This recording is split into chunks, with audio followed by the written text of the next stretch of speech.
الحمد لله نحمده ونستعينه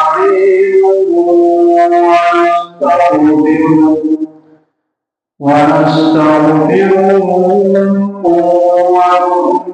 به ونتوكل عليه ونعوذ بالله من شرور أنفسنا ومن سيئات أعمالنا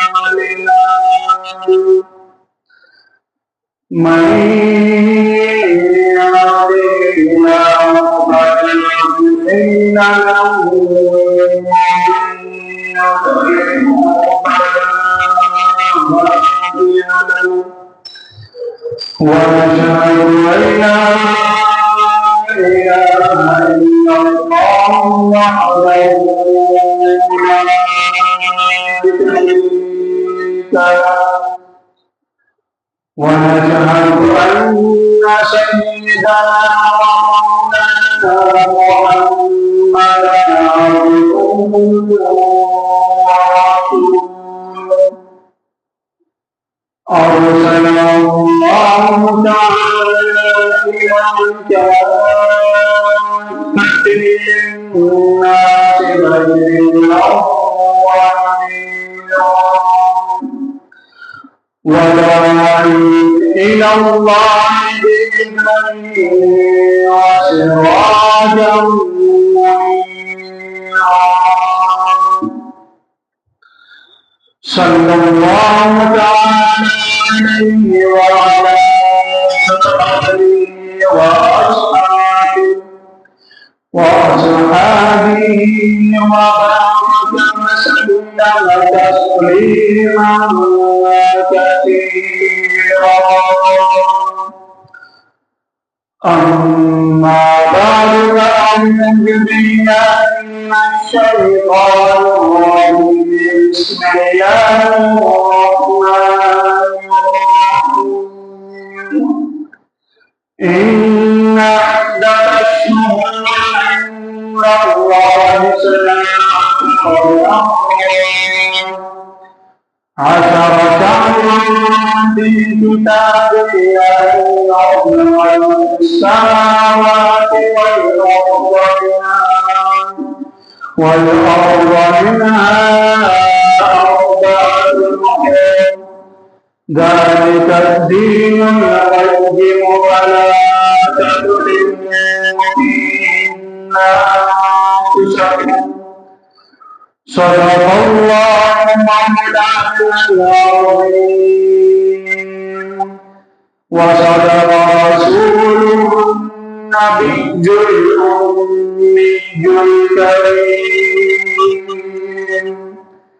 ونحن على ذلك لمن الشاهدين الشاكرين والحمد لله رب العالمين.